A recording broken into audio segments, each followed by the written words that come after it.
नमस्कार। मेरे channel Dinesh Kumar gold पे आप सबका स्वागत है। वंदे मातरम। साथियों, जब मैं भारत के जो है गौरवशाली इतिहास पे एपिसोड बना रहा था, उस वक्त मैंने आपसे एक वादा किया था कि मैं भारत के जो वीर योद्धा हुए हैं उनके बारे में भी एक एक दो दो एपिसोड, एक एक योद्धा के बारे में एक एक दो दो एपिसोड बना के आपके सामने प्रस्तुत करूंगा। मैं शुरुआत में करना चाहता हूं ऐसे योद्धाओं से जिनको इतिहास के पन्ने पे कोई जगह नहीं मिली। हमने थोड़ा बहुत छत्रपति शिवाजी, महाराणा प्रताप वगैरह, पेशवा जी वगैरह गुरुओं के बारे में थोड़ा बहुत हमको ज्ञान मिला है। इन जो है वामपंथी जो पत्रकार है उनके षड्यंत्र के बावजूद, लेकिन हमारे बहुत से योद्धा जो नींव थे हमारे जो है सनातन की, उनके बारे में कई जगह के ज्ञान नहीं है। आज मैं एक ऐसे योद्धा के बारे में बात करूंगा जिसने भारत को अपनी मातृभूमि के लिए प्राण न्यौछावर करना ही नहीं, प्राण लेने की शिक्षा भी देने का काम।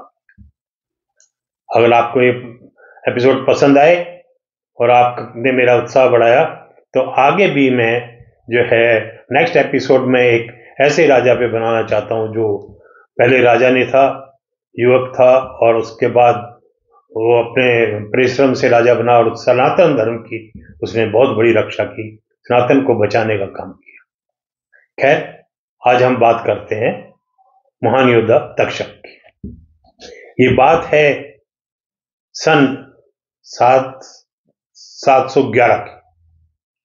उस वक्त जो अरब का जो पहला आक्रमणकारी था मोहम्मद बिन कासिम, उसने जो है मुल्तान पे हमला किया, और मुल्तान पे हमला करने के बाद, जीतने के बाद, उसने जितने भी गांव और शहर थे वहां पे हिंदुओं का रक्तपात किया, कत्लेआम किया, औरतों का अपमानित किया, उनकी इज्जत लूटने का काम किया, बहुत बर्बरता करने का काम किया।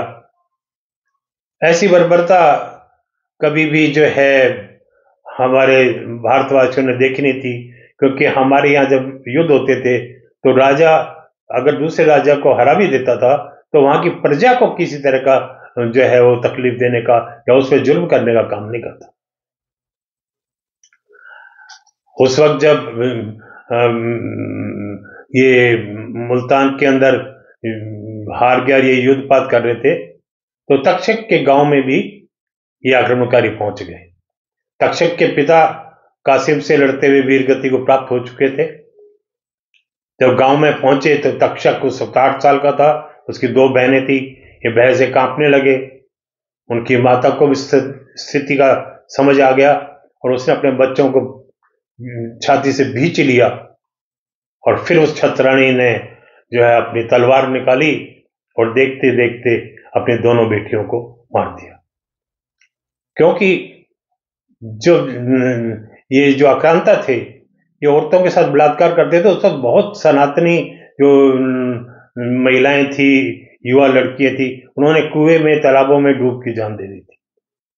तो छतरानी ने पहले अपनी दोनों बेटियों का गला काट दिया और फिर एक निरीह गाय की तरह से जो कटने वाली हो, अपने बेटे तक्षक को देखा और तलवार अपने सीने में घोंप ली।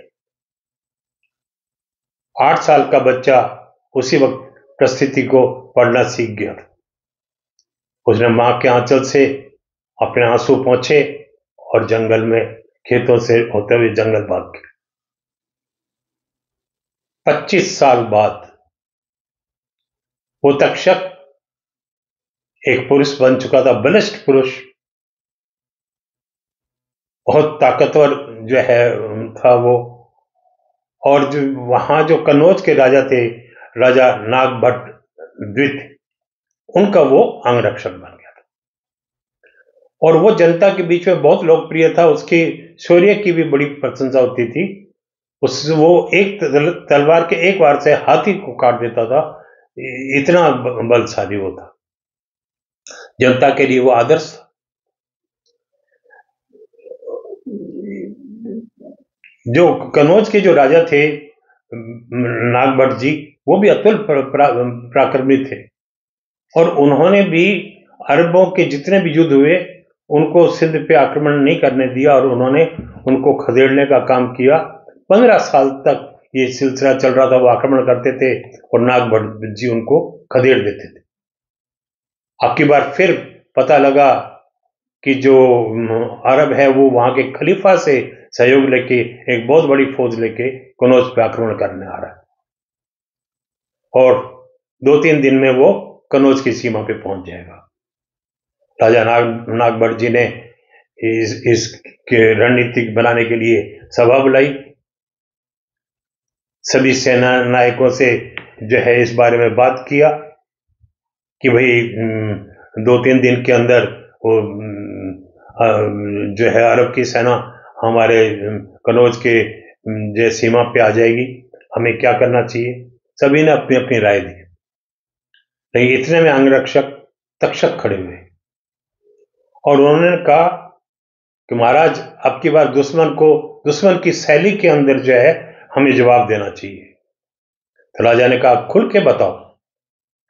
तो उसने कहा महाराज अरब सैनिक जो है वो बहुत बर्बर, वो जनता के साथ, औरतों के साथ, महिलाओं के साथ, बच्चों के साथ बहुत बर्बर व्यवहार करते हैं, इसलिए सनातन धर्म के अनुरूप उनके साथ युद्ध करना ये जनता के साथ में घात करने का काम होगा। तो महाराज ने कहा लेकिन ये तो जो है हमारे मर्यादा के खिलाफ होगा। तो उसने कहा मर्यादा, तक्षक जी ने कहा मर्यादा जो है उसके साथ निभानी चाहिए जो सामने भी मर्यादा रखता हो, बराबर वाले के साथ मर्यादा का व्यवहार करना चाहिए, राक्षस के साथ राक्षस जैसा व्यवहार करना चाहिए। राजा ने फिर कहा हमारे धर्म का क्या होगा। तो तक्षक ने कहा महाराज राजा का सबसे प्रथम जो कर्तव्य है या धर्म है वो है प्रजा की रक्षा करना। उसके इस बात को सुन के जो है बोले, उसने कहा महाराज आप याद करो देवर और मुल्तान का युद्ध, राजा दाहिर को हराने के बाद इन्होंने वहां के स्त्री पुरुष और लोगों जनता के साथ कितना अत्याचार किया था, कितना बर्बरता का व्यवहार किया था। राजा बोला ईश्वर ना करे अगर आज हम हार गए तो हमारी प्रजा के साथ भी वही होना है जो वहां पर दाहिर के हारने के बाद हुआ था। राजा ने एक नजर सभा के अपने साथियों पे दौड़ाई, वो सब लोग तक्षक की जो है बात से सहमत नजर आए। तो राजा ने मुख्य सेनापतियों को लिया और तक्षक को लिया और गुप्त सभा कक्ष में वो मंत्रणा करने चले गए। अगले दिन जो है अरब की सेना जो है आके कनौज के पश्चिम भाग के अंदर जो है अपना पड़ाव डाल दिया। उससे शाम को ये पहुंची, पड़ाव डाला और अगले दिन युद्ध होना था। रात को, आधी रात को तक्षक कनौज की चौथाई सेना को लेके अरब पे टूट पड़ा। अरब लोग निश्चिंत होकर सो रहे थे, उनको हिंदू राजाओं से ऐसी उम्मीद ही नहीं थी। वो तो ये मान के चल रहे थे कि ये जो कुटिलतापूर्ण काम करना है ये तो हम लोगों का काम, हिंदू तो ऐसा कुछ करते ही नहीं। वो हथियार वगैरह उठाते, इतने में तो उनकी जो है चौथाई सेना को मार दी, और जो सूरज की पहली किरण निकलती उससे पहले 3/4 सेना को काट के रख दिया। तक्षक जो था उसका शौर्य उस दिन देखने लायक था। वो जिधर ही उसका घोड़ा जाता वहां पे लाशों के ढेर लग जाते, उसकी आंख से अंगारे निकल रहे थे, और उसके दिल में अपनी मां और अपनी बहनों की आत्मा को ठंडक पहुंचाने के लिए बहुत बड़ी अभिलाषा थी। जब सवेरे हुई उनकी 3/4 सेना मर गई, बाकी सेना जो है वो पीछे की तरफ दौड़ी।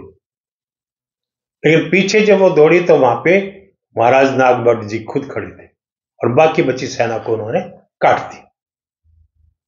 और काटने के बाद फिर वो जो युद्ध भूमि में आए और सारे अपने सेनापतियों की तरफ नजर दौड़ाई तो देखा तक्षक नहीं। उसने अपने सैनिकों से कहा, देखो कहां है तक्षक, तक्षक को देखो। तो देखा हजारों अरबों की लाशों के बीच तक्षक जो है देह चमक रही थी। वो वीर गति को प्राप्त हो चुका था। उसके शरीर को लाके राजा के समक्ष रखा।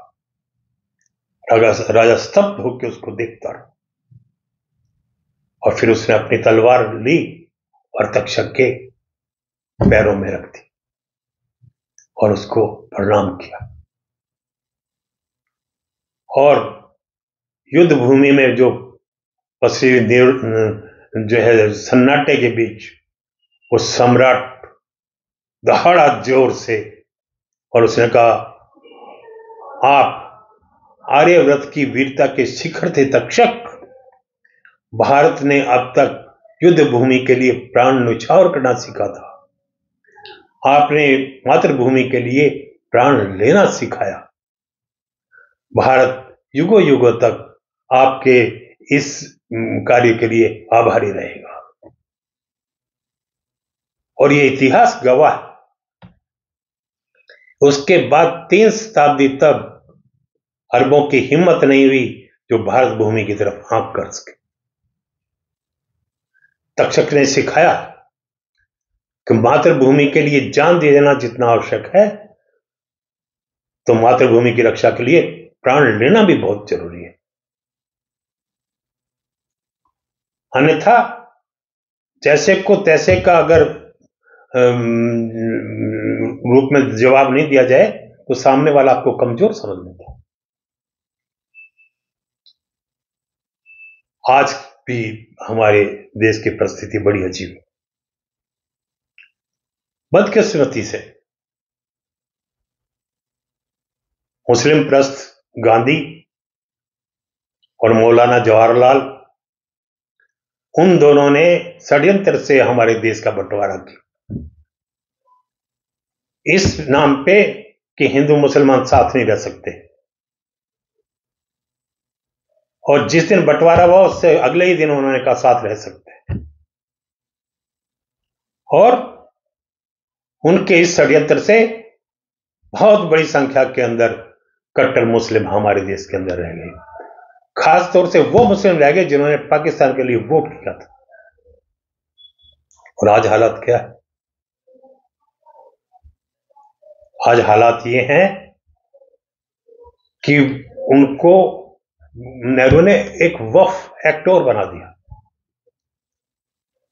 आज किसी भी बात को लेके वो धमकी देने का काम करता है वो कौन? और कट्टरपंथी जो उनके मुस्लिम नेता और आपके मौलाना वगैरह हैं, उनके साथ साथ ये विपक्षी हिंदू नेता वोट के लालच के अंदर हमारे देश को तोड़ने का काम कर रहे हैं। तो हमें तक्षक वाली बात को ध्यान रखना है। जैसे को तैसा आप कोई धार्मिक आयोजन करें, कोई जुलूस निकालें, अपनी सुरक्षा का माकूल इंतजाम करें। और धीरेन्द्र शास्त्री जी वाली बात, हम किसी को छेड़ेंगे नहीं, लेकिन कोई हमें छेड़ेगा तो उसे छोड़ेंगे नहीं। इस सिद्धांत पे हमें चलना होगा, तभी हम अपनी मातृभूमि को फिर से जो है नई ऊंचाइयों पे पहुंचा सकेंगे। और ये जो षड्यंत्रकारी हैं, इनसे हमारे देश को बचा सकेंगे। साथियों,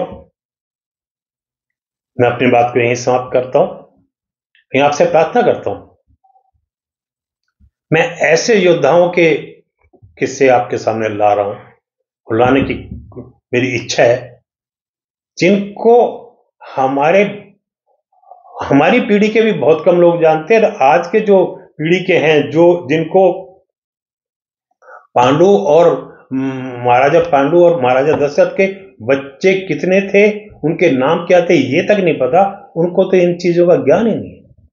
अतः ये हमारा कर्तव्य है कि हम उन तक ये शिक्षा पहुंचाएं, हमारे वीर योद्धाओं के शौर्य को उन तक पहुंचाएं। इसलिए आपसे प्रार्थना है, इस वीडियो अगर पसंद आए तो लाइक तो करें, और इसको शेयर करें ज़्यादा से ज़्यादा। जितने आपके जान पहचान के लोग हैं, परिवार के लोग हैं, वहां पे शेयर करें और उनसे भी प्रार्थना करें, इसको आगे फैलाने का काम करें। और आपने मेरा उत्साह इसी तरह बढ़ाते रहे तो मैं पुष्पमित्र की जो अगली एपिसोड लाऊंगा, उसके बाद वीरांगनाओं के भी मैं आपके सामने एपिसोड लाऊंगा। ये आप पे निर्भर है, आप मेरा कितना उत्साह बढ़ाते हैं। इन्हीं बातों के साथ आपका बहुत बहुत धन्यवाद। मेरे चैनल को सब्सक्राइब नहीं किया तो सब्सक्राइब करें, लाइक करें। जय हिंद।